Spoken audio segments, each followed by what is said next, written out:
বৃষ্টি পাহাড়ি ঢল কমে এলেও শেরপুর ময়মনসিংহে নতুন নতুন এলাকা প্লাবিত হচ্ছে। দুই জেলায় পানিবন্দী ৩ লাখের বেশি মানুষ। দুর্গত এলাকায় খাদ্য ও সুপেয় পানির সংকট বাড়ছে। তবে নদীর পানি কমতে থাকায় আগামীকালের মধ্যে পরিস্থিতি উন্নতির আশা পানি উন্নয়ন বোর্ডের। শেরপুরে পাহাড়ি নদীর পানি নামতে শুরু করলেও ভাটি এলাকায় প্লাবিত হচ্ছে নতুন নতুন এলাকা। নতুন করে পানি ঢুকেছে সদর ও নকলা উপজেলার 10টি ইউনিয়নে। জেলার 5 উপজেলায় এখন পানিবন্দী 2 লাখ মানুষ। আসছে তাড়াতাড়ি, যাতাছে আস্তে আস্তে, বুঝছেন? খাওয়া দাওয়া নাই, ঘর বাড়ি ভিজে গেছে, চুলা টুলা ভিজে গেছে, কই রান্না করবো, দাঁড়ান যায় না। আমাদের ভোগান্তি বলে শেষ করা যাইতেছে না। গরু বাছুর সব রাস্তায় নিয়ে রাখছে, এতে মনে করেন যে খাবার দাবার ঠিক মতো দিতে পারতেছি না। জেলার 35,000 হেক্টর জমির আমন ধান ও 950 হেক্টর জমির সবজির আবাদ তলিয়ে গেছে। তবে নদীর পানি কমতে থাকায় সোমবারের মধ্যে পরিস্থিতি উন্নতির আশা পানি উন্নয়ন বোর্ডের। নালিতাবাড়িতে এখনো স্থিতিশীল রয়েছে, তো এই পানিটা নামতে একটু সময় লাগবে, হয়তো ইনশাল্লাহ রাত এবং কালকে দিনের মধ্যে পুরো শেরপুরে পানি নামবে বলে আশা করা যাচ্ছে। ময়মনসিংহের 2 উপজেলায় নতুন 10 গ্রাম সহ 60 গ্রামের লক্ষাধিক মানুষ পানিবন্দী। এদিকে হালুয়াঘাট উপজেলা স্বাস্থ্য কমপ্লেক্স থেকে 3 দিনেও পানি না নামায় বাড়ছে ভোগান্তি। বাড়ি ঘরে পানি উঠতে গেছে, ঘর ধরে গরু বাছুর নিয়ে খুব অসুবিধা আছে। গরু পানির মধ্যে বান্ধা, শুকনা খাবার নাই, চিরামুড়ি কোনো কিছুই নেই, পাইলাম না। কয়েক দোকান যাচাই করার পরে আইসা পড়ছে। হসপিটালে আসতে পারে না, রোগী ইমার্জেন্সিতেও পানি হাঁটু সমান। ক্ষতিগ্রস্তদের তালিকা তৈরি করে ব্যবস্থা নেওয়ার কথা জানিয়েছে প্রশাসন। খাদ্য বা যে কোনো তার দেওয়ার জন্য যে পর্যাপ্ত তাদের যে চাহিদা, সেই চাহিদা মোতাবেক সরকার আমাদেরকে পর্যাপ্ত সহায়তা দিয়েছে। অল আউট এফোর্ট দিয়ে তাদের পাশে থাকতে হবে এবং আমরা আসলে সেটাই করছি। নেত্রকোনায় সোমেশ্বরী সহ প্রধান 4 নদীর পানি বেড়ে দুর্গাপুর ও কলমাকান্দায় অন্তত 25 গ্রামের লোকালয়ে পানি ঢুকেছে। কুড়িগ্রামের সীমান্তবর্তী জিঞ্জিরাম নদীর পানি ঢুকে পড়েছে রৌমারী ও রাজীবপুর উপজেলার 10 গ্রামের নিচু এলাকায়। তলিয়ে গেছে ফসলের ক্ষেত। রেশমি নন্দী, ইন্ডিপেন্ডেন্ট নিউজ। বন্যা পরিস্থিতি নিয়ে আরো বিস্তারিত জানাতে এই মুহূর্তে শেরপুর ও ময়মনসিংহ থেকে যোগ দিয়েছেন সহকর্মীরা। শুরুতেই চলে যাচ্ছে ময়মনসিংহে, সেখান থেকে আছেন সহকর্মী আবু সালে মুসা। মুসা, আজকে বন্যার সর্বশেষ পরিস্থিতি কেমন এবং কোন কোন এলাকা কি আজ নতুন করে প্লাবিত হয়েছে কিনা, আর যেসব এলাকা প্লাবিত আছে তাদের কাছে কোনো ধরনের ত্রাণ সামগ্রী বা সহায়তা কারো পক্ষ থেকে পৌঁছানো হয়েছে কিনা? দেখুন, ময়মনসিংহের হালুয়াঘাট এবং ধোবাউড়া এই 2টি উপজেলায় প্রত্যেকটি ইউনিয়ন, প্রত্যেকটি গ্রাম কিন্তু বন্যায় প্লাবিত হয়েছে এবং ভোর থেকে কিন্তু বৃষ্টি হচ্ছিল, সেটা কিন্তু দুপুর পর্যন্ত অব্যাহত ছিল। এবং আমরা খবর নিয়ে জেনেছি যে সীমান্তবর্তী যে ইউনিয়নগুলি রয়েছে হালুয়াঘাট এবং ধোবাউড়ার, এবং সেই ইউনিয়নগুলির থেকে কিন্তু পানি কিন্তু নেমে গেছে এবং নিম্নাঞ্চলের যে ইউনিয়নগুলি সেগুলি কিন্তু নতুন করে প্লাবিত হয়েছে। এটা ধোবাউড়া এবং হালুয়াঘাট 2 উপজেলাতেই কিন্তু আমরা এটি দেখেছি। এবং নতুন করে কিন্তু আজকে ফুলপুর উপজেলার কিন্তু 15টি গ্রাম কিন্তু নতুন করে প্লাবিত হয়েছে এবং পানি কিন্তু নিচের দিকে পানি কিন্তু বাড়ছে এবং উপরের পানি কমে যাওয়ার পর থেকে এই যে পানির যে বাড়তির দিকগুলি সেটি কিন্তু অব্যাহত আছে। আমরা ত্রাণ তৎপরতার বিষয়ে খবর নিয়েছিলাম। হালুয়াঘাটে কিন্তু এরই মধ্যে 10 মেট্রিক টন চাল বিতরণ করা হয়েছে, শুকনা খাবার বিতরণ করা হয়েছে। ধোবাউড়াতেও 10 মেট্রিক টন চাল বিতরণ করা হয়েছে, খাবার বিতরণ করা হয়েছে। আজকে কিন্তু ময়মনসিংহের বিভাগীয় কমিশনার কিন্তু 2টি উপজেলা পরিদর্শন করেছেন এবং নির্দেশনা দিয়েছেন মানুষজনকে আরও বেশি কীভাবে সহায়তা করা যায় সেই লক্ষ্যে কিন্তু তারা কিন্তু কাজ শুরু করেছেন। এবং বিএনপির পক্ষ থেকেও কিন্তু আমরা দেখেছি, বিএনপির কেন্দ্রীয় যুগ্ম মহাসচিব সৈয়দ ইমরান সালে প্রিন্স, তার দলবল নিয়ে আমরা দেখেছি যে তারা মানুষজনকে বিভিন্নভাবে সহায়তা করছেন, ত্রাণ সহায়তা দিচ্ছেন, তাদেরকে উদ্ধার তৎপরতা সেইগুলিতে অংশ নিচ্ছেন। আমরা কিছুক্ষণ আগে তার সাথে কথা বলেছি। উনি এই যে বন্যা হয়ে গেল, আকস্মিক যে বন্যা, সেই বন্যার কারণ হিসেবে উনি যেটি বললেন যে ভারতের অবন্ধুসুলভ আচরণের কারণে এই বন্যা হচ্ছে এবং নেতাই নদী সহ মেঘালয়ের যে নদীগুলি, বাংলাদেশের সীমানার পাশে যে নদীগুলি রয়েছে সেইখানে যে স্লুইস গেট রয়েছে সেগুলি কিন্তু কোনো আগাম কোনো রকম ইঙ্গিত না দিয়ে, না জানিয়ে, বাংলাদেশকে না জানিয়ে তারা সেটি ছেড়ে দিয়েছেন এবং পাহাড় থেকে ওই ভারত থেকে যে পানির ঢল, সেই ঢলের কারণে কিন্তু এই যে বন্যা, সেই বন্যার সৃষ্টি। এবং উনি যেটি বলেছেন যে আসলে ভারত যদি আগাম সতর্ক করত বাংলাদেশ সরকারকে, তাহলে কিন্তু প্রস্তুতি নেয়ার যে একটি বিষয় সেটি কিন্তু করা যেত এবং সেক্ষেত্রে মানুষের যে ক্ষয়ক্ষতি সেটি কিন্তু কম হতো বলে উনি আমাদেরকে জানিয়েছেন। এবং উনি বলেছেন যে আসলে যে পরিমাণ ক্ষয়ক্ষতি হয়েছে, যে পরিমাণ মানুষ এখনো কিন্তু প্রায় 2 লক্ষ মানুষ কিন্তু পানিবন্দী রয়েছে এবং সেই মানুষগুলিকে ত্রাণ সহায়তা দেওয়ার জন্য সরকারের প্রতি উনি আহ্বান জানিয়েছেন। এবং আমরা যেটি দেখেছি যে আসলে সাধারণ মানুষকে কিন্তু আশেপাশের উপজেলাগুলি থেকেও সাধারণ কিন্তু আসছেন তাদেরকে সহায়তা দেওয়ার জন্য। এবং প্রশাসনের যে ত্রাণ তৎপরতা, আসলে বন্যাটি তো হঠাৎ করে হয়েছে, যার কারণে কিন্তু প্রশাসনের কোনো ধরনের প্রস্তুতি ছিল না প্রশাসনের পক্ষ থেকে, এমন আমাদেরকে জানানো হয়েছে। এবং তারা শুরু করেছেন এবং যত ধরনের সহযোগিতা বানবাসী মানুষকে দেওয়ার প্রয়োজন তারা সেই ধরনের সবটুকুই দেবেন বলে আশ্বস্ত করেছেন। জি, আবু সালেহ মুসা, আপনি আমাদের সাথেই থাকুন। এবারে একটু জেনে আসি শেরপুরে কি পরিস্থিতি। সেখান থেকে আছেন সহকর্মী সাইমুম, সাব্বির, শোভন। শোভন, শেরপুরে কি পরিস্থিতি? বন্যা পরিস্থিতির কোনো ধরনের উন্নতি দেখেছেন কিনা, আর দুর্গত এলাকায় কি ধরনের সহায়তা দেওয়া হচ্ছে? দেখুন, প্রথমে আপনাকে একটু জানিয়ে রাখি যে শেরপুরে যে 5টি নদী রয়েছে, এই 5টি নদীর ভিতরে 3টি নদীর পানি পরিমাপ করা হয়। এই 3টি নদীর পানি এখন বিপদসীমার নিচ দিয়ে প্রবাহিত হচ্ছে। আর উজানের যে পানি ছিল সেটি আজকে সারাদিনে নেমে ভাটি অঞ্চল দিয়ে প্রবাহিত হচ্ছে। মূল সমস্যা হচ্ছে পানির দ্রুত গতিতে আসলেও ভাটি অঞ্চল দিয়ে খুব ধীর গতিতে প্রবাহিত হচ্ছে। এর জন্য আসলে কিছুটা বন্যা পরিস্থিতি স্থিতিশীল আছে। তো এই বন্যায় কিন্তু আজকে সকাল থেকে নতুন করে শেরপুর সদর, নাকুগাঁও সহ 2টি উপজেলার প্রায় 10টি ইউনিয়ন নতুন করে প্লাবিত হয়েছে। মোট এখন শেরপুর জেলার 5 উপজেলায় মোট 30টি ইউনিয়নের 2 লাখ মানুষ এখন পানিবন্দী আছে। তো এই 2 লাখ মানুষ পানিবন্দীদের সহায়তার জন্য জেলা প্রশাসন প্রথম থেকে ত্রাণ বিতরণ কার্যক্রম অব্যাহত রেখেছে। তারা গতকাল সন্ধ্যা পর্যন্ত 3600 প্যাকেট ত্রাণ বানভাসীদের মাঝে দিয়েছে। তো আজকে সারা দিনে তারা কয়েক হাজার প্যাকেট ত্রাণ বিতরণ করেছে। তো জেলা প্রশাসন বাদেও আমরা বেসরকারি ভাবে বিভিন্ন রাজনৈতিক দলের পক্ষ থেকে ত্রাণ বিতরণ কার্যক্রম দেখতে পেয়েছি। তো স্থানীয়রা যেটি বলছেন যে আসলে এই ত্রাণ বিতরণ কার্যক্রমের ক্ষেত্রে যে যোগাযোগ ব্যবস্থা, নৌকার সংকট থাকায় বা ভাসমান যানের সংকট থাকায় দুর্গম অঞ্চলে ত্রাণ পৌঁছানো সম্ভব হচ্ছে না। তার জন্য দুর্গম অঞ্চলে যারা বানভাসী রয়েছে তাদের দুর্ভোগ কিছুটা বেশি। আর সারাদিনের এই 3 দিনের বন্যার ক্ষয়ক্ষতির কথা যদি আমি আপনাকে একটু বলি, শেরপুরে সবচেয়ে বেশি ক্ষতিগ্রস্ত হয়েছে মৎস্য চাষিরা। তো শেরপুর জেলায় প্রায় 3000 মৎস্য চাষি ক্ষতিগ্রস্ত হয়েছে। এই 3000 মৎস্য চাষির ক্ষতির পরিমাণ 11 কোটি টাকা। আর কৃষির ক্ষতি একটু আপনাকে জানিয়ে রাখি যে পুরো শেরপুর জেলায় প্রায় 17,000 হেক্টর জমির রোপা আমন ধান বন্যার পানিতে নিমজ্জিত রয়েছে। মূলত এই ছিল সার্বিক তথ্য। শেরপুর এবং ময়মনসিংহ থেকে বন্যার সর্বশেষ খবরাখবর জানাচ্ছিলেন সহকর্মীরা। অতি ভারী বৃষ্টি এবং সতর্ক না করেই উজান থেকে ভারত পানি ছেড়ে দেওয়ার কারণে ময়মনসিংহ অঞ্চলে বন্যা ভয়াবহ রূপ নিয়েছে, এমন মন্তব্য করেছেন পরিবেশ উপদেষ্টা সৈয়দা রিজওয়ানা হাসান। ভবিষ্যতে এ ধরনের দুর্যোগ মোকাবেলায় উজান ও ভাটির দেশগুলোর সাথে একসাথে কাজ করার উপর গুরুত্ব দিয়েছেন তিনি। সকালে রাজধানীর মহাখালীতে জলবায়ু বিষয়ক প্রকল্পের কপ নেটওয়ার্ক কনভেনশনে এসব কথা বলেন উপদেষ্টা। সৈয়দা রিজওয়ানা হাসান বলেন, বাংলাদেশের শস্য বীজ ভান্ডার বিভিন্ন কোম্পানির নিয়ন্ত্রণে চলে গেছে। এ কারণে ভবিষ্যতে কৃষি উৎপাদন ব্যাহত হওয়ার শঙ্কা রয়েছে। বীজ রক্ষায় প্রান্তিক নারীদের এগিয়ে আসার আহ্বান জানান তিনি। জলবায়ু পরিবর্তনের কারণে কৃষি সহ প্রায় সব খাতেই সমস্যা দেখা দিয়েছে বলেও জানান পরিবেশ ও বন উপদেষ্টা। মধ্যে বন্যা চলে গেলেও পানি তো আর নামে না, কারণ হচ্ছে সমুদ্র থেকে জোয়ার আসে আর এদিকে সব খাল বিল ভরাট করে ফেলা হয়েছে। এরকম বন্যা যে হবে এটা কেউ ভাবেইনি কখনো। এখন খাল বিল দিয়ে যে পানি নামবে, সেই পানি নামার উপায় নেই। সবার বাড়িতে আঙিনায় একটু একটু করে পানি। সম্প্রতি দেশের দক্ষিণ পূর্বাঞ্চলে বন্যায় 14,421 কোটি টাকার ক্ষয়ক্ষতি হয়েছে বলে জানিয়েছেন centre for policy dialogue CPD. Cumilla, Feni, Noakhali ও লক্ষ্মীপুরের বিভিন্ন অঞ্চলে ক্ষয়ক্ষতি জিডিপির 0.26%। জানিয়েছে সংস্থাটি। রবিবার ধানমন্ডিতে সিপিডির কার্যালয়ে সংবাদ সম্মেলনে এসব তথ্য জানান সিপিডির নির্বাহী পরিচালক ফাহমিদা খাতুন। তিনি আরও বলেন, বন্যার কারণে কৃষি ও বন খাতে সবচেয়ে বেশি ক্ষতি হয়েছে, যার পরিমাণ ৫,১৬৯ কোটি টাকা।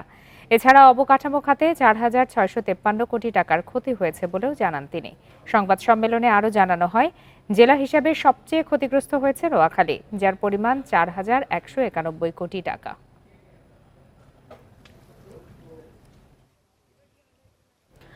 ধরলা নদীতে ভয়াবহ ভাঙন চলছে। 4 দিনে গৃহহীন হয়েছে 2 শতাধিক পরিবার। কুড়িগ্রামের উলিপুরের বেগমগঞ্জ ইউনিয়নের বন্যা আশ্রয়কেন্দ্র, কমিউনিটি ক্লিনিক এবং 50 একর ফসলি জমিও নদীতে বিলীন হয়েছে। ভাঙন রোধে দ্রুত ব্যবস্থা নেয়ার দাবি সব হারানো মানুষগুলোর। 8 বার নদী ভাঙনের শিকার হয়ে 10 বছর আগে উলিপুর উপজেলার বেগমগঞ্জ ইউনিয়নে বসতি গড়েছিলেন আজমত আলী।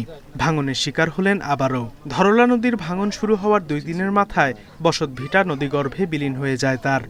কষ্ট এখন যায় ভিড়ে সাইড গেলাম, এখন করে যায় সামনে বাজার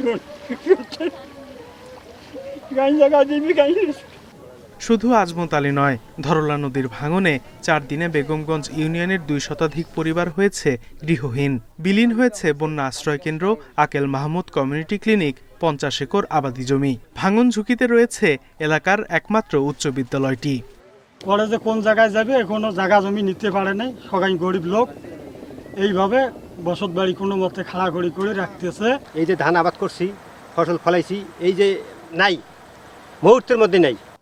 এলাকাবাসীর অভিযোগ, ভাঙন রোধে পানি উন্নয়ন বোর্ডের কাছে বারবার অনুরোধ করার পরও কোনো কার্যকর পদক্ষেপ নেয়নি।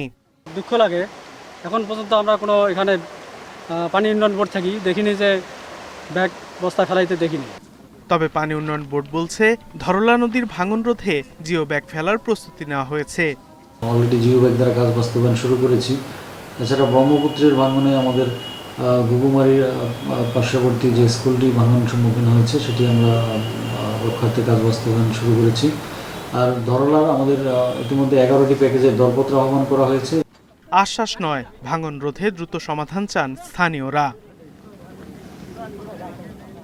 Independent news. ঠাকুরগাঁওয়ের পীরগঞ্জে পুকুরে ডুবে রাফিয়া ও সাফা নামে 2 শিশুর মৃত্যু হয়েছে। সকালে উপজেলার কুশারিগাঁও গ্রামে এই দুর্ঘটনা ঘটে। পুলিশ জানায়, সকাল থেকে নিখোঁজ ছিল রাফিয়া ও সাফা। অনেক খোঁজাখুঁজি করেও তাদের সন্ধান পাচ্ছিল না পরিবার।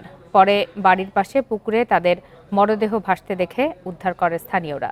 নিহত 2 শিশু সম্পর্কে চাচাতো ভাই বোন।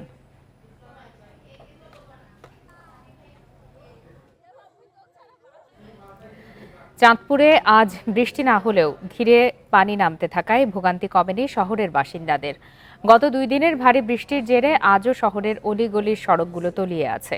এদিকে ভারী বৃষ্টিতে চাঁদপুরের সেচ প্রকল্পে জলাবদ্ধতায় তৈরি হওয়ায় আবারও ভোগান্তিতে ফরিদগঞ্জ উপজেলার বাসিন্দারা।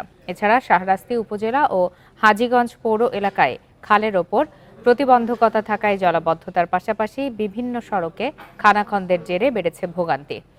এদিকে টানা বৃষ্টির কারণে জেলায় এবার আগাম শীতকালীন সবজি চাষাবাদ নিয়ে শঙ্কা দেখা দিয়েছে বলে জানিয়েছে কৃষি বিভাগ।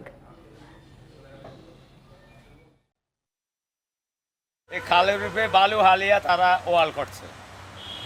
এলাকাবাসী আমরা পানির তলে অনেক হাজার হাজার মানুষ পানি বাড়ির পর দায়িত্ব দিয়েছে। পানি নিষ্কাশন যাই কুলায় না, বুঝছেন না, পানি অনেক এবার কিন্তু আমাদের 5,500 হেক্টর জমিতে আবাদের লক্ষ্যমাত্রা আমরা নির্ধারণ করেছি। এই অনুযায়ী যদি দ্রুত সময়ের মধ্যে পানি না সরে আমরা যে কাঙ্ক্ষিত যে লক্ষ্যমাত্রা সেটি অর্জন করা কৃষকের পক্ষে খুব কষ্টকর হয়ে যায়। বাংলাদেশ শিপিং কর্পোরেশন বিএসসির 2 জাহাজে আগুনের ঘটনা তদন্তে উচ্চ পর্যায়ের আলাদা তদন্ত কমিটি গঠন করেছে মন্ত্রণালয়। চট্টগ্রামে বিএসসি কার্যালয়ে কর্মকর্তাদের সাথে বৈঠক শেষে একথা জানান নৌ উপদেষ্টা ব্রিগেডিয়ার জেনারেল অবসরপ্রাপ্ত এম সাখাওয়াত হোসেন। বলেন, একজন অতিরিক্ত সচিব এই কমিটির নেতৃত্ব দেবেন। সাথে সংশ্লিষ্ট বিষয়ের কারিগরি বিশেষজ্ঞদের রাখা হচ্ছে। এই ঘটনাগুলো কেন ঘটল সেটির মূল কারণ বের করা হবে। অনুমান নির্ভর কোনো মন্তব্য দিয়ে আসল কারণকে পাশ কাটানো উচিত হবে না বলেও মন্তব্য করেন তিনি। আগামীকাল থেকে বিএসসি আলাদা জাহাজে জ্বালানি পরিবহন শুরু করতে যাচ্ছে বলেও নিশ্চিত করেন উপদেষ্টা। এর আগে সকালে 3 দিনের সফরে চট্টগ্রাম এসে পৌঁছান নৌ উপদেষ্টা। এই সফরে বন্দরের গুরুত্বপূর্ণ প্রকল্প পরিদর্শন করবেন তিনি।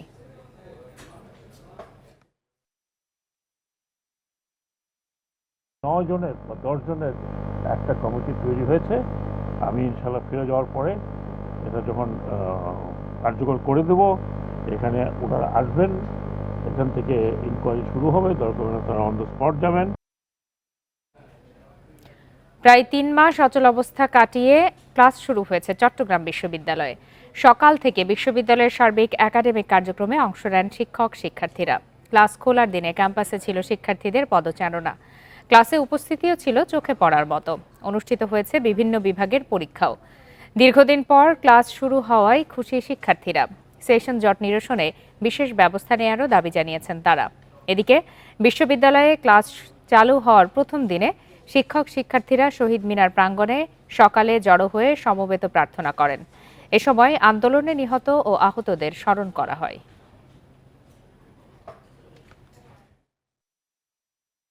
আমাদের ডিপার্টমেন্টের প্রশাসন বা বিশ্ববিদ্যালয় প্রশাসন এই 2-3 মাস যে আমাদের ক্ষতি হয়েছে এটা খুব তাড়াতাড়ি রিকভার করার চেষ্টা করব। 3 মাস পর আমরা ক্যাম্পাসে ফিরতে পারলাম। সবাই নতুন পুরানো সব মুখগুলো এখন দেখতেছি, সবাই একত্রিত হলাম একটা নতুন ক্যাম্পাসে, নতুন রূপে ফিরে পেলাম ক্যাম্পাসে। খুব ভালো লাগতেছে। 34 বছর পর রাজশাহী বিশ্ববিদ্যালয় কেন্দ্রীয় ছাত্র সংসদ রাকসু নির্বাচন নিয়ে আবারও আশার সঞ্চার হয়েছে। আগের বেশিরভাগ প্রশাসন যেখানে বলেছেন শিক্ষার্থীরা প্রস্তুত নয়, সেখানে এখন বলা হচ্ছে নির্বাচনের জন্য শিক্ষার্থীরা প্রস্তুত থাকলেও প্রস্তুতিতে ঘাটতি আছে প্রশাসনের। সেজন্য সময় লাগবে অন্তত 6 মাস। 1953 সালে রাজশাহী বিশ্ববিদ্যালয় প্রতিষ্ঠার পর 14 বার কেন্দ্রীয় ছাত্র সংসদ নির্বাচন হয়েছে। তবে 90 দশকের শুরুর দিক থেকেই অকার্যকর অবস্থায় রাকসু। আগের প্রায় প্রতিটি প্রশাসনই রাকসু নির্বাচন নিয়ে সদিচ্ছার কথা জানিয়েছে, কিন্তু সামনে এসেছে শিক্ষার্থীদের প্রস্তুতি নিয়ে সংশয়ও। উদাহরণ হিসেবে এসেছে সবশেষ ডাকসু নির্বাচনের পরিণতির কথা। তবে 5 আগস্ট পরবর্তী বাস্তবতায় শিক্ষার্থীরা বলছেন গণ অভ্যুত্থানের মাধ্যমে তারা নেতৃত্ব গ্রহণে সক্ষমতার প্রমাণ দিয়েছেন। দ্রুত রাকসু নির্বাচন দেওয়ার দাবি জানিয়েছেন ছাত্র সংগঠনের নেতারা। বিশ্ববিদ্যালয় প্রশাসন নিজেরা যদি নিশ্চিত করতে পারে, তাহলে বাংলাদেশের বিভিন্ন যে ইউনিভার্সিটি আছে ওইগুলোর ছাত্র সংসদের আগেও রাকসু কার্যকর হতে পারে। এটা সম্পূর্ণভাবে বিশ্ববিদ্যালয় প্রশাসনের চাওয়া, এবং আমরা ছাত্র সমাজ রাকসু নির্বাচনের জন্য অধীর আগ্রহ অপেক্ষা করছি। এটা আমাদের দীর্ঘদিনের দাবি, এবং এই আন্দোলনেরও প্রধান একটি দাবি ছিল ছাত্র সংসদ কার্যকর করা। সে জায়গা থেকে আমরা ছাত্র সংসদ অবশ্যই দ্রুত সময়ের মধ্যে যাতে কার্যকর হয় সেটা আমরা চাই। উপাচার্য বলছেন প্রচলিত শিক্ষক ও ছাত্র রাজনীতি বিশ্ববিদ্যালয়ের জন্য সুফল বয়ে আনতে পারেনি। তাই ক্যাম্পাসে রাজনৈতিক দলের অধীনে ছাত্র সংগঠন থাকবে কিনা এর সুরাহার পরেই সিদ্ধান্ত নেওয়া হবে রাকসুর ভোট নিয়ে। আমাদের একটা ইচ্ছা যে আমরা অতি দ্রুত রাকসুতে চলে যাব, কারণ ছাত্রদের যদি একটা বৈধ প্রতিনিধিত্ব করার জায়গা না থাকে তাহলে নানান ধরনের সমস্যা তৈরি হয়। রাজশাহী বিশ্ববিদ্যালয়ে ছাত্র সংসদ থেকে 5 জন শিক্ষার্থী সিনেটে প্রতিনিধিত্ব করার সুযোগ পান।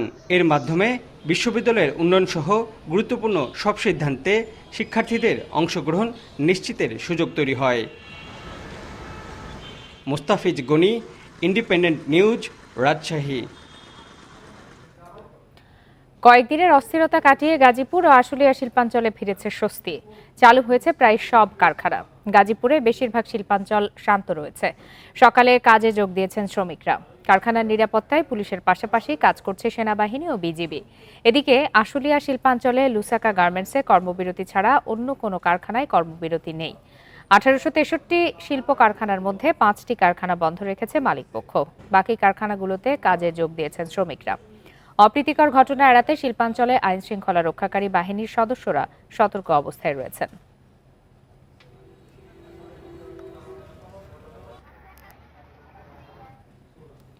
বকেয়া বেতনের দাবিতে চট্টগ্রামের আতুরার ডিপো এলাকায় বিক্ষোভ করেছেন ফার্মিন গার্মেন্টসের শ্রমিকরা। সকাল 9:30টার দিকে এই বিক্ষোভ করেন তারা। শ্রমিকরা জানান, গত জানুয়ারি মাসে বেতন বাড়ানোর দাবিতে আন্দোলন করেছিলেন তারা। সে সময় কারখানা বন্ধ ঘোষণা করা হয়, কিন্তু কিছুদিন পর শ্রমিক ছাঁটাই ও পাওনা পরিশোধ না করেই আবার নতুন শ্রমিক দিয়ে কারখানা চালু করে মালিকপক্ষ। বিষয়টি শ্রম অধিদপ্তর ও বিজিএমইকে জানানো হলেও কোনো সুরাহা হয়নি। এরই জেরে সকালে বিক্ষোভ করেন শ্রমিকরা। এ সময় দ্রুত বকেয়া বেতন এবং চাকরিতে পুনর্বহালের দাবি জানান তারা।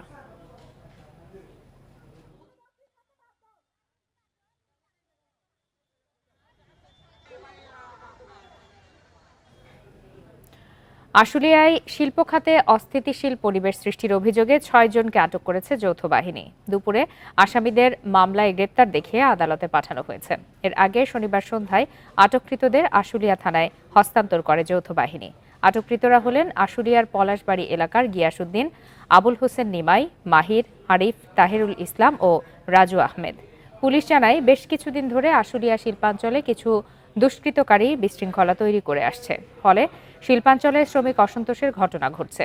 এ নিয়ে প্রায় প্রতিদিনই শিল্পাঞ্চলে কিছু কারখানা বন্ধ রাখছে মালিকপক্ষ। এ ধরনের বিশৃঙ্খলাকারীদের বিরুদ্ধে শিল্পাঞ্চলে যৌথ বাহিনীর অভিযান চলমান রয়েছে। এরই ধারাবাহিকতায় ওই ৬ জনকে আটক করা হয়।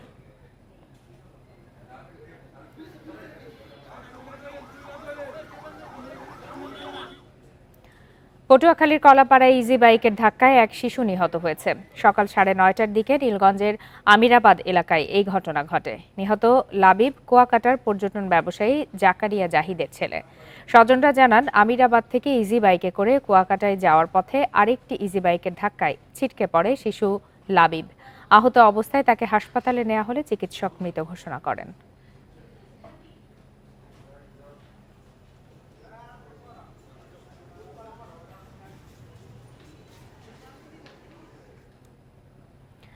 মুন্সিগঞ্জের টঙ্গীবাড়িতে নিজ ঘর থেকে ফজিলত বেগম নামের এক বৃদ্ধার মরদেহ উদ্ধার করেছে পুলিশ। নিহত ফজিলত বেগম উপজেলার হাসাইল বানারী ইউনিয়নের বাসিন্দা।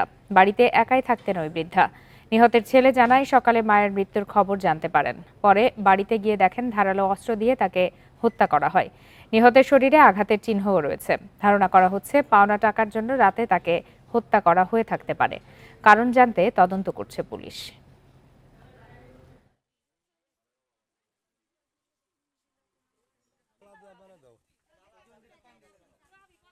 মুন্সিগঞ্জে পারিবারিক কবরস্থানে সাবেক রাষ্ট্রপতি AQM বদরুদ্দোজা চৌধুরীর দাফন সম্পন্ন হয়েছে। এর আগে সকাল 10:30টায় শ্রীনগর স্টেডিয়ামে তার জানাজায় অংশ নেন হাজারো মানুষ। এ সময় উপজেলা প্রশাসনের কর্মকর্তা, রাজনৈতিক দলের স্থানীয় নেতা এবং বিভিন্ন শ্রেণী পেশার মানুষ উপস্থিত ছিলেন। পরে সাবেক রাষ্ট্রপতির মরদেহ নিয়ে যাওয়া হয় তার গ্রামের বাড়ি শ্রীনগরের দয়হাটায়। সেখানে বাদ-জোহর চতুর্থ জানাজা শেষে পারিবারিক কবরস্থানে দাফন করা হয় AQM বদরুদ্দোজা চৌধুরীকে।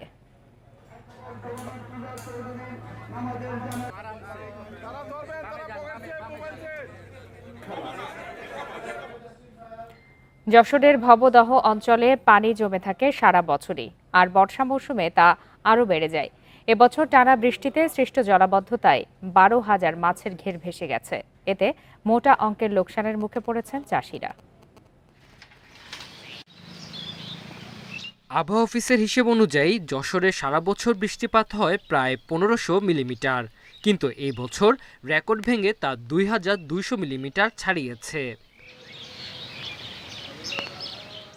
অতিবৃষ্টিতে ভবদহ অঞ্চলে যশোরের মনিরামপুর, কেশবপুর ও অভয়নগর উপজেলার প্রায় 12,000 মাছের ঘের ভেসে গেছে। আমার 14 বিঘা মতো ঘেরের চাষ এবছর, প্রায় 3 লাখ মতো পাবদা মাছ। খুব শোচনীয় অবস্থা। এবছর এত পরিমাণ বৃষ্টি হঠাৎ করে আমরা কল্পনা করতে পারিনি। সমস্ত ঘেরের মনে করেন কোনো জায়গায় একটুকু মাটি দেখা যাচ্ছে না, সব নেটের পরে রয়েছে।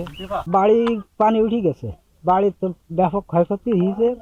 বাড়ির আশেপাশে যেসব বাগান জিনিসপাতি তা তো সব নষ্ট হয়ে গেছে।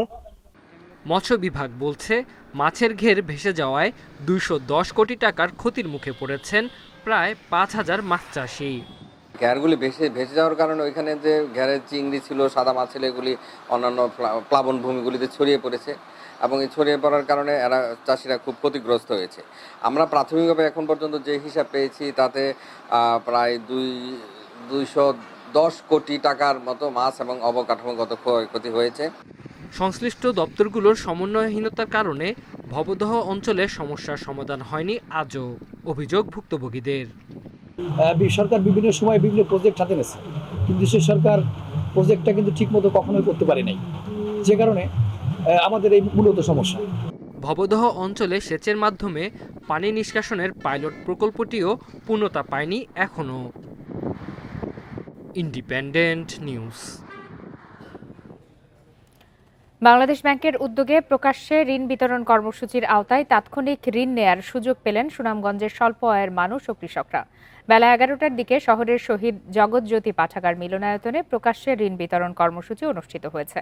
সুনামগঞ্জের স্বল্প আয়ের মানুষ ও কৃষকরা ব্র্যাক ব্যাংক লিড ব্যাংক হিসাবে এই অনুষ্ঠানের আয়োজন করে। এ সময় জেলার ৪৬ জন ঋণ গ্রহীতার মধ্যে ১ কোটি টাকার ঋণের চেক হস্তান্তর করা হয়। অনুষ্ঠানে ৫০,০০০ থেকে শুরু করে ৫ লাখ টাকা পর্যন্ত স্পট লোন নেয়ার সুযোগ পেয়েছেন কৃষক ও ক্ষুদ্র ব্যবসায়ীরা।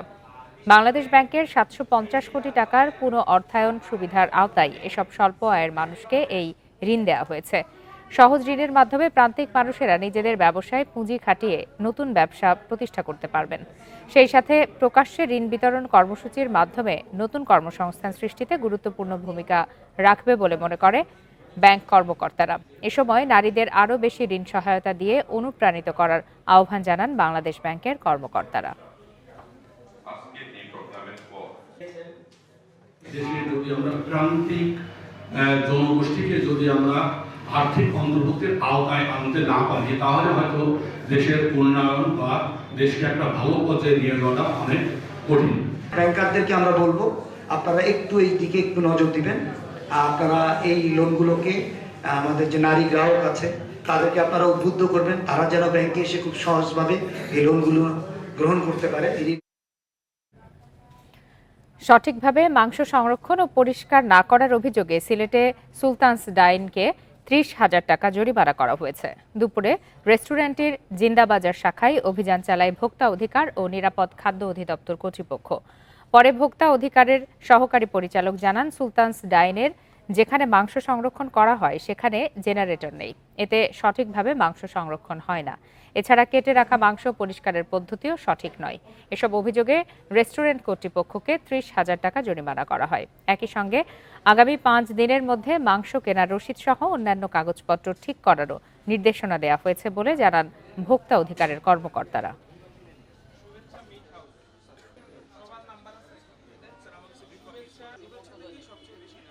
যে লেগিংসটা ছিল যে ওখানে কোনো ধরনের জেনারেটর ছিল না, দেখা যায় অনেক সময় লোডশেডিং হতে পারে বা মেনটেন্যান্সের কারণে অনেক সময় ২-৩ ঘন্টা কারেন্ট না থাকতে পারে, সেক্ষেত্রে মাংসের যে কোয়ালিটিটা সেটা খারাপ হয়ে যেতে পারে। মাটনগুলো যেগুলো পরিষ্কার করছেন বা ধুচ্ছেন, এইগুলোতে দেখা যাচ্ছে ওনার বাঁশের ছাদযুক্ত ব্যবহার করছেন, যেটা শুধু কোনো ফুড গ্রেড নেই, বা এগুলোতে বাঁশের যে ফালিগুলো এগুলো খাবারের সাথে চলে যেতে পারে। শারদীয় দুর্গোৎসবের বর্ণিল আয়োজনের প্রস্তুতি চলছে মণ্ডপে মণ্ডপে। প্রতিমার সাজসজ্জার কাজ প্রায় শেষ পর্যায়ে। এখন দেয়া হচ্ছে রং তুলির আঁচড়। নিরাপত্তা নিশ্চিতে আইনশৃঙ্খলা বাহিনীর পক্ষ থেকে নেওয়া হচ্ছে বিশেষ ব্যবস্থা। সব মণ্ডপে দেবী দুর্গার প্রতিমা তৈরি প্রায় শেষের দিকে।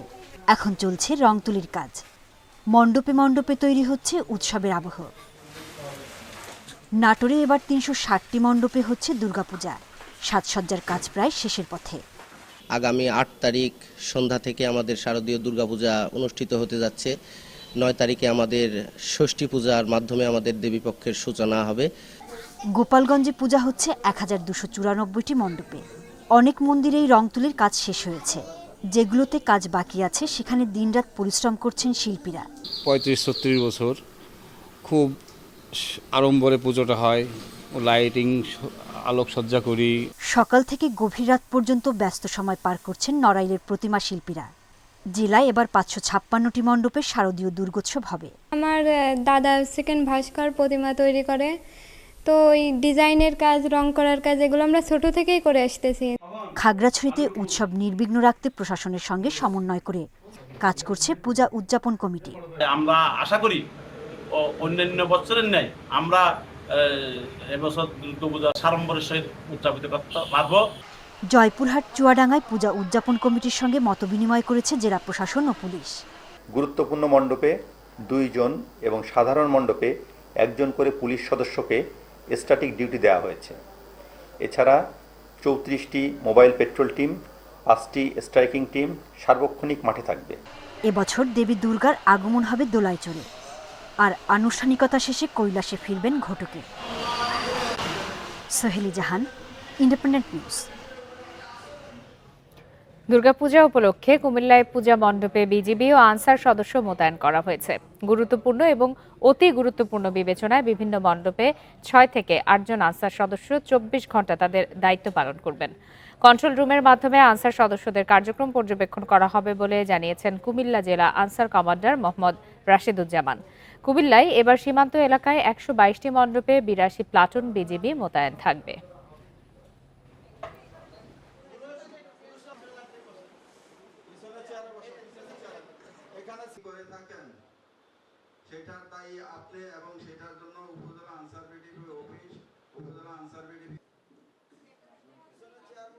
কুমিল্লা জেলায় 782টা পূজা মণ্ডপ আছে।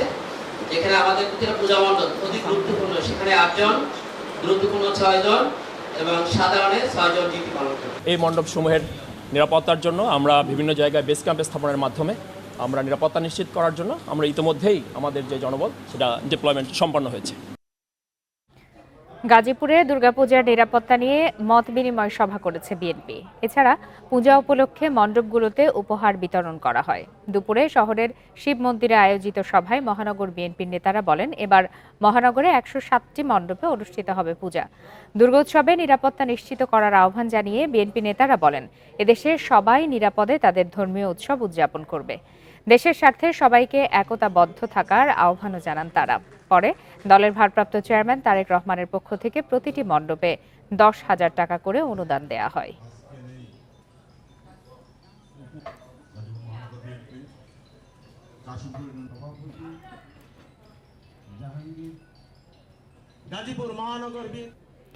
পার্বত্য চট্টগ্রামে স্থায়ী শান্তি ফেরাতে আইনের শাসন নিশ্চিত করার পাশাপাশি সামাজিক যোগাযোগ মাধ্যমে গুজব প্রতিরোধের আহ্বান জানিয়েছেন বিশিষ্টজনরা। খাগড়াছড়িতে সম্প্রতি সংঘাত নৈরাজ্যের বিরুদ্ধে আয়োজিত সম্প্রীতি সমাবেশে এসব কথা বলেন তারা। সহিংসতার ঘটনায় এখনও কেউ গ্রেপ্তার না হওয়ায় ক্ষোভ জানানো হয়। এছাড়া সামাজিক যোগাযোগ মাধ্যমে গুজব ছড়িয়ে অস্থিতিশীল পরিবেশ তৈরিতে জড়িতদের বিরুদ্ধে ব্যবস্থা নেওয়ারও দাবি জানান বক্তারা। এ সময় অপরাধীদের চিহ্নিত ও দ্রুত গ্রেপ্তারের প্রতিশ্রুতি দেন প্রশাসনের শীর্ষ কর্মকর্তারা। গত 19 সেপ্টেম্বর ও 1 অক্টোবর খাগড়াছড়ি ও দীঘিনালায় সংঘাতের ঘটনায় 2টি তদন্ত কমিটি করেছে চট্টগ্রামের বিভাগীয় কমিশন ও জেলা প্রশাসন।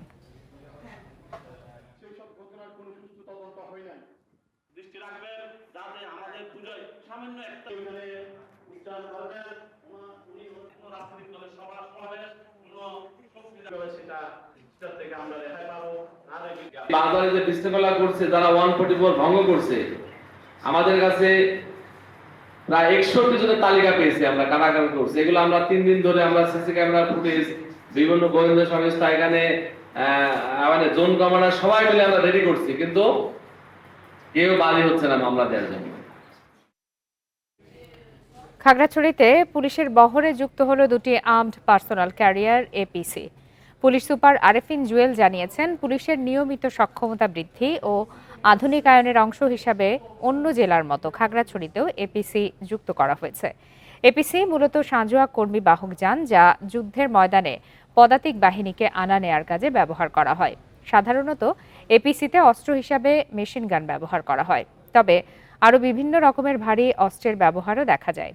শুক্রবার সন্ধ্যায় এপিসি 2টি পৌঁছানোই একটি ভিডিও সামাজিক যোগাযোগ মাধ্যমে ছড়িয়ে পড়ে, যা নিয়ে নানা আলোচনা সমালোচনার সৃষ্টি হয়।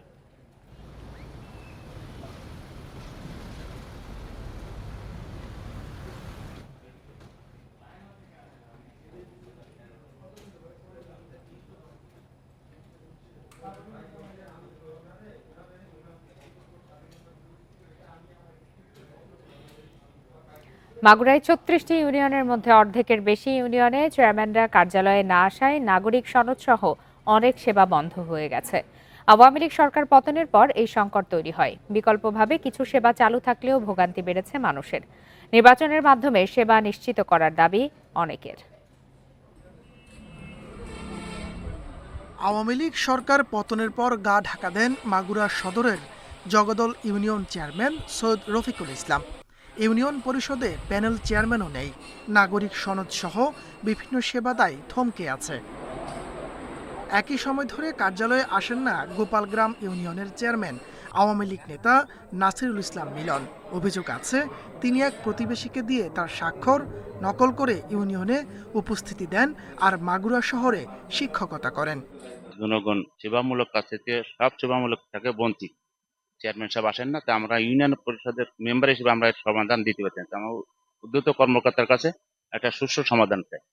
মাগুরার ৩৬টি ইউনিয়নের মধ্যে মৌখী, শালিখা, চাউলিয়া, হাজরাপুর সহ অর্ধেকের বেশি পরিষদে চেয়ারম্যানরা কার্যালয়ে না আসায় অনেক সেবা বন্ধ। পাসপোর্ট করবো, একটা নাগরিক সার্টিফিকেটের দরকার। চেয়ারম্যানরে খুঁজে কোথাও পাচ্ছি না। এ পর্যন্ত 10-15 দিন হইলো খালি ঘুরিয়েই যাচ্ছি। নাগরিক শরণার্থীর জন্য ঘুরছিলাম 1 সপ্তাহ ধরে। তো সচিব সাহেবের কাছে গেছি, সে বলছে চেয়ারম্যান স্বাক্ষর ছাড়া হবে না। কিছু ইউনিয়নের চেয়ারম্যান না আসার কথা স্বীকার করছেন জেলা প্রশাসক। বলছেন সরকারি নির্দেশনা অনুযায়ী কাজ চালিয়ে নেওয়া হচ্ছে। সরকারের যে পরিপত্র আছে, নির্দেশনা আছে, সে অনুযায়ী আমরা যেসব ইউনিয়ন পরিষদের চেয়ারম্যান থাকবেন না বা অনুপস্থিত থাকবেন তাদের বিষয়ে আমরা আমাদের উপজেলায় নির্বাহী অফিসার আছে, এসিলেন্ট আছে, সরকারি নির্দেশনা অনুযায়ী আমরা ওইসব ইউনিয়ন পরিষদগুলোতে প্রয়োজনীয় কার্যক্রম গ্রহণ করব। মাগুরায় সবচেয়ে খারাপ অবস্থা শ্রীপুর উপজেলায়। সেখানে 8টি ইউনিয়নের মধ্যে 7টির চেয়ারম্যান লাপাত্তা। Independent News. নিরাপত্তাজনিত কারণে 3 পার্বত্য জেলায় কঠিন চীবরদান উদযাপন না করার কথা জানিয়েছে পার্বত্য চট্টগ্রাম সম্মিলিত ভিক্ষু সংঘ। দুপুরে রাঙামাটি বনরূপা মৈত্রী বিহারে সংবাদ সম্মেলনে এই সিদ্ধান্তের কথা জানান সংগঠনটির সভাপতি ভদন্ত শ্রদ্ধালঙ্কার মহাথের। এ সময় 3 পার্বত্য জেলার 15টি বৌদ্ধ ভিক্ষু সংঘের প্রতিনিধিরা উপস্থিত ছিলেন। সংবাদ সম্মেলনে বলা হয়, সাম্প্রদায়িক সহিংসতার ঘটনায় এবং জনগণের নিরাপত্তার কথা বিবেচনা করে রাঙামাটি, খাগড়াছড়ি ও বান্দরবানে কঠিন চীবরদান উদযাপন করা হবে না।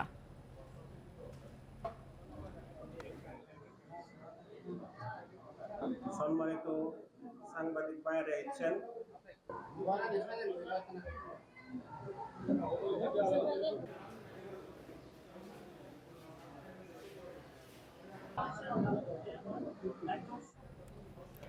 ঝালকাঠির রাজাপুরে ঝুঁকিপূর্ণ লোহার সেতুটি দ্রুত সংস্কার ও নতুন সেতু নির্মাণের দাবিতে মানববন্ধন করেছেন স্থানীয়রা। সকালে মিলবাড়ি বাজার এলাকায় এই মানববন্ধন অনুষ্ঠিত হয়। এ সময় বক্তারা বলেন, 2001 সালে সেতুটি নির্মাণ করা হলেও দীর্ঘদিন সংস্কার না হওয়ায় চলাচলের অনুপযোগী হয়ে পড়েছে। ফলে সেতুটি দিয়ে চলাচল করতে গিয়ে প্রায়ই ঘটছে দুর্ঘটনা।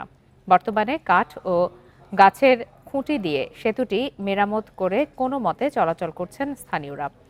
চলাচলের অনুপযোগী সেতুটি দ্রুত সংস্কার ও পরবর্তীতে সেতু নির্মাণের দাবি জানান তারা। এ সময় মানববন্ধনে বিভিন্ন শ্রেণী পেশার মানুষ উপস্থিত ছিলেন।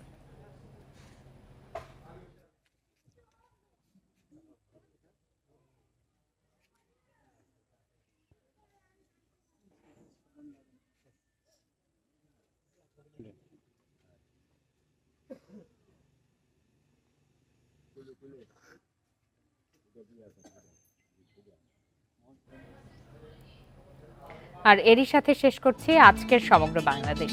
ইন্ডিপেন্ডেন্ট টেলিভিশনের সব খবরের আরো বিস্তারিত জানতে চোখ রাখুন ফেসবুক, ইউটিউব আর এক্সে। ধন্যবাদ এতক্ষণ সাথে থাকার জন্য।